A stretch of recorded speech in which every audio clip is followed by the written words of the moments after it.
আজ ঈদের ছুটিতে আত্মীয়স্বজন যখন সবাই বাসায়, তখন হঠাৎ মাথায় এলো, চলো পুকুরে খ্যাপলা জাল ফেলে দেখি ভাগ্যে কি আছে।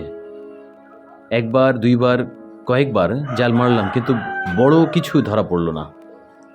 তবে লাস্ট বারে একটা চমক সৃষ্টি হয়ে গেল। জাল মারতেই দেখি 6 থেকে 7 কেজি ওজনের একটা পাঙাশ মাছ। এই পুকুরে কোনো ফিড খাওয়ানো হয় না, পুরোপুরি প্রাকৃতিক খাবার খেয়ে এমন বড় হয়েছে মাছটা। সবাই মিলে দারুণ এক্সাইটেড। এখন চলছে কাটাকাটির প্রস্তুতি। আজকের ঈদের পরের দিন মেনুতে ফ্রেশ পাঙাশ মাছ। গ্রাম বাংলার এই সহজ সুন্দর আনন্দ আসলেই খুবই সুখ দেয়। যারা আমার ভিডিওটি দেখছেন, সম্পূর্ণ ন্যাচারাল পাঙাশ মাছ কাটছে আমার পরিবারের লোকজন। আমার মনে হয় আপনাদের ভিডিওটা ভালো লাগবে। আর এবং যারা ঈদের এই ছুটিতে যারা সময় পাচ্ছেন, তারা অবশ্যই মাছ ধরুন, দেখবেন আপনাদের মনটা খুব ভালো হয়ে যাবে।